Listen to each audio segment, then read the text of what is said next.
24 national law universities हैं जहां पे आपका एडमिशन होता है क्लैट के मीडियम से। ये एक एंट्रेंस एग्जाम है। आप किसी भी फील्ड में लॉ करने के बाद जाते हो, जैसे आप जज बनते हो, आप लीगल प्रोफेसर बनते हो, लीगल रिसर्चर बनते हो, लीगल एडवाइजर बनते हो। अब आपको मेरा सजेशन ये रहेगा, जब आपका एनएलयूज में एडमिशन होगा तो आप पार्टिसिपेट जरूर करिएगा। बहुत सारे ऐसे बच्चे होते हैं जो तो एक्सपोजर मूड कोर्ट कॉम्पिटिशन्स होते हैं, इंटरनेशनल इंटर्नशिप भी होती हैं, यस, लॉ जर्नल्स निकलते हैं, डिबेट्स डिस्कशंस होते हैं। हेलो बच्चा लोग, क्या हाल चाल? आई होप आप सब बढ़िया होगे, पढ़ाई भी अच्छी चल रही होगी। आज का वीडियो बहुत ही ज्यादा इंपॉर्टेंट होने वाला है, क्योंकि आज के इस वीडियो से हम ये समझेंगे कि क्लास 12th के बोर्ड एग्जाम्स के बाद आपके पास कौन से ऐसे करियर ऑप्शंस हैं जो कि हाई पेइंग भी हैं और आपके प्रेफरेंसेस के अकॉर्डिंग आप उन एरियाज में अपने आप को देख सकते हो, अपना फ्यूचर देख सकते हो।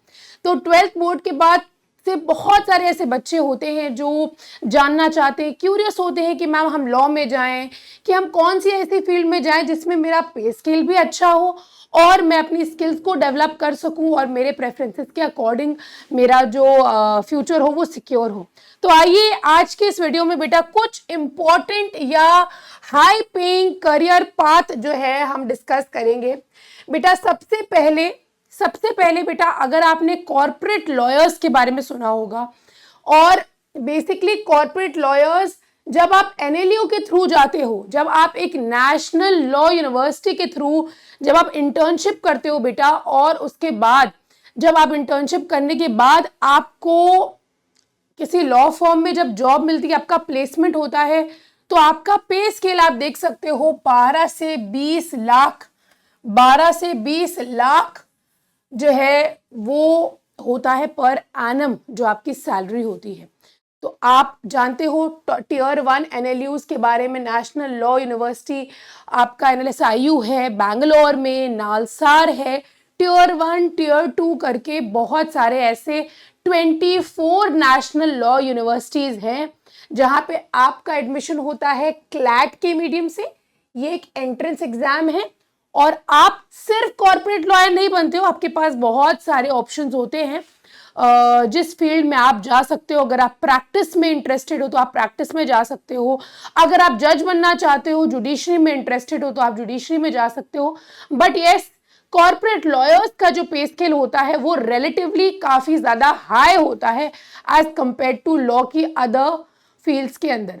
बेसिकली आप किसी भी फील्ड में लॉ करने के बाद जाते हो, जैसे आप जज बनते हो, आप लीगल प्रोफेसर बनते हो, लीगल रिसर्चर बनते हो, लीगल एडवाइजर बनते हो, कॉर्पोरेट लॉयर बनते हो, जनरल केसेस में अगर आप मान के चलिए क्रिमिनल लॉयर बन रहे हो, सिविल केसेस के अंदर अगर आप लॉयर बनते हो, तो बेटा सारे ही पाथ्स जो आफ्टर लॉ के बाद आपके होते हैं उसमें पे स्केल आपका काफी अच्छा होता है।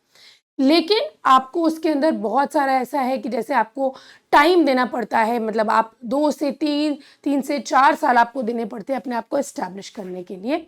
उसी तरह से जब आप कॉर्पोरेट लॉयर बनोगे और आपका धीरे धीरे आपको एक्सपीरियंस मिलेगा, तो आपका जो पे स्केल 12 मिनिमम और 20 लाख पर एनम तक जा सकता है और उससे भी ज्यादा जा सकता है। उसके बाद IIT engineer after 12th, you all know, JEE examination के थ्रू होता है और आपका आईआईटी बॉम्बे, आईआईटी दिल्ली में आपका यहाँ पे टॉप कॉलेजेस हैं। आपका जो पे स्केल है 10 से 18 लाख पर एनम का होता है और बहुत सारे केसेस में देखा गया है कि इससे भी कहीं ज्यादा जो होता है वो आपका पे स्केल होता है। उसके बाद इन्वेस्टमेंट बैंकर या फाइनेंस की फील्ड में अगर आप जाना चाहते हो तो उसमें आपका कैट एग्जाम होता है। यहाँ पे आपके आईआईएम अहमदाबाद है, फिर Indian institute of management Bangalore है। इसमें भी आपका पे स्केल काफी अच्छा होता है, 15 से 25 लाख पर एनम का होता है। It is totally up to you कि आप अगर आपको फाइनेंस में इंटरेस्ट है, अगर आप बैंकिंग में इंटरेस्ट रखते हो और अगर आपका कॉमर्स साइड रहा है 10th और 12th में और आपने काफी अच्छा परफॉर्म करा, आपने कमर्शियल स्टडीज का जो पेपर होता है इकोनॉमिक्स में आपको इंटरेस्ट है, तो आप यस कैट एग्जाम दे सकते हो। और अदर भी चीजें बहुत सारी पूछी जाती हैं इसमें, not just limited to commerce and economics, but yes interest preferences के अकॉर्डिंग आप चूज कर सकते हो। देन अगेन सबका फेवरेट, स्पेशली माँ पापा का फेवरेट होता है ना, मैं अपने बेटी को डॉक्टर बनाऊंगा, मेडिकल स्पेशलिस्ट बनाऊंगा। तो इसके लिए आपका नीट एग्जाम होता है और आपका जो है टॉप कॉलेज होता है, आपका IIM, आपका एम्स होता है all India institute of medical sciences, जहाँ पे आपका जो पे स्केल होता है वो 8 से 15 लाख पर एनम का होता है। ये मतलब एक स्ट्रक्चर मैं आपको बता रही हूँ, इससे कम इससे ज़्यादा चलता है। आगे आइए, फिर उसके बाद CA चार्टर्ड अकाउंटेंट भी बहुत सारे बच्चों का ड्रीम होता है CA बनने का। तो institute of chartered accountants of India exams के द्वारा ये एंट्रेंस एग्जाम कंडक्ट कराया जाता है। टॉप चार्टर्ड अकाउंटेंट फर्म्स में आपका प्लेसमेंट होता है और 8 से 12, 15, 20 लाख पर एनम तक का भी आपका यहाँ पे सैलरी हो सकती है, एवरेज जो ईयरली है। सो बच्चों, it is totally up to you कि आप कौन सा एंट्रेंस देना चाहते हो, कौन सा करियर पाथ चुनना चाहते हो।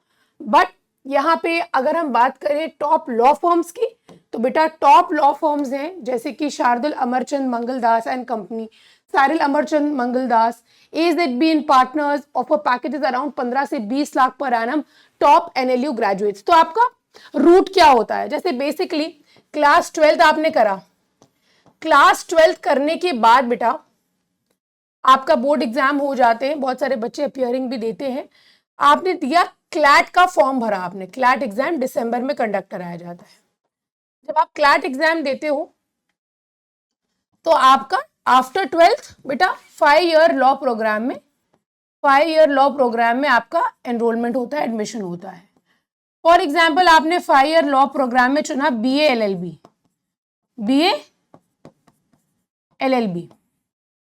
LLB आपने किया। कई बार क्या होता है, जैसे आप 3 ईयर में आपने क्या किया, लाओ यार अप्लाई करता हूँ लॉ फर्म्स में, 4 ईयर में आपने अप्लाई किया तो आपका प्लेसमेंट हो जाता है टॉप लॉ फर्म्स में। जैसे मैंने आपको टॉप लॉ फर्म्स के नाम बताए। कई बार क्या होता है, ये जो लॉ फर्म्स होती हैं ये खुद भी आती हैं NLUs में कैंपस प्लेसमेंट्स करने के लिए, कैंपस सिलेक्शंस करने के लिए। आपके कैंपस में आएंगे और वहां से कैंडिडेट्स को सिलेक्ट करते हैं अपने लॉ फर्म्स में लेने के लिए। सो ऐसा भी होता है, ये 3rd year, 4th year, 5th year के अराउंड होता है और इसमें आपका पे स्केल काफी अच्छा होता है बेटा। अब आपको मेरा सजेशन ये रहेगा, जब आपका NLUs में एडमिशन होगा तो आप पार्टिसिपेट जरूर करिएगा। बहुत सारे ऐसे बच्चे होते हैं जो टाइम वेस्ट करते हैं, अपना मूड कोर्ट्स में पार्टिसिपेट करिएगा। जितनी भी एक्स्ट्रा करिकुलर एक्टिविटीज होती हैं अपने NLUs में, आपको यूनिवर्सिटी में जो भी ऐसा इवेंट होता है जहाँ पे लॉ रिलेटेड इवेंट होगा, जहाँ पे भी आपको लगता है कि आपको नॉलेज मिलेगी वहाँ पे, या एक्सपीरियंस मिलेगा, प्रैक्टिकल एक्सपीरियंस मिलेगा, जरूर अपने आप को पार्टिसिपेट करवाइएगा, ठीक है। तो एक्सपोजर, मूड कोर्ट कॉम्पिटिशन्स होते हैं, इंटरनेशनल इंटर्नशिप्स भी होती हैं, यस, लॉ जर्नल्स निकलते हैं, डिबेट्स, डिस्कशंस होते हैं, बहुत ज़रूरी होता है, जिसकी वजह से आपको एक्सपोजर मिलता है और उसी के अकॉर्डिंग आपका ये पे स्केल डिसाइड होता है, ठीक है। कॉर्पोरेट लॉ फर्म्स में प्लेसमेंट होता है, इंटरनेशनल आर्बिट्रेशन फर्म्स में भी हो सकता है। जो कंसल्टिंग फर्म, बड़ी बड़ी कंपनीज होती हैं वो कंसल्ट करती हैं अपना जो भी लीगल एडवाइस है वो लेने के लिए, तो वहाँ पे भी आपका प्लेसमेंट हो सकता है। तो आप कॉर्पोरेट लाए, अब इसके बाद जैसे आपका प्लेसमेंट हो गया उसके बाद आपका क्या फ्यूचर है, आप प्रैक्टिस में जाना चाहते हो तो बेटा कॉर्पोरेट लॉयर बन सकते हो, लिटिगेशन लॉयर बन सकते हो, लीगल कंसल्टेंट बन सकते हो, जो पॉलिसीज होती हैं उससे रिलेटेड एडवाइस दे सकते हो, पॉलिसी एडवाइजर जो है वो आप हो सकते हो।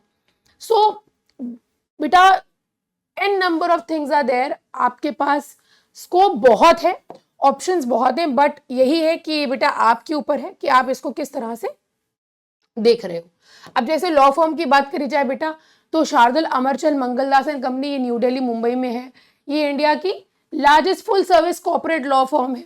साइरल अमरचंद मंगलदास मुंबई में है, mergers, acquisitions, banking, corporate law पे बेस्ड है ये। AZB एंड पार्टनर्स है मुंबई में, इंटरनेशनल ट्रांजैक्शंस, बेटा कॉर्पोरेट एडवाइस जो होते हैं ना वो देने के लिए। एक खैतान एंड कंपनी है बेटा, कोलकाता में भी है, मुंबई में भी है, ये ओल्डेस्ट और प्रेस्टिजियस है। फिर ट्राई लीगल है, दिल्ली में, बेंगलोर में है, कॉर्पोरेट इंफ्रास्ट्रक्चर, एनर्जी लॉ से रिलेटेड है। सागर एसोसिएट्स है, लूथरा एंड लूथरा बहुत फेमस है, दिल्ली की है ये। कॉर्पोरेट रिस्ट्रक्चरिंग एंड डिस्प्यूट से रिलेटेड SNR एसोसिएट्स, ये भी दिल्ली मुंबई में है, क्रॉस बॉर्डर ट्रांजैक्शन से रिलेटेड है।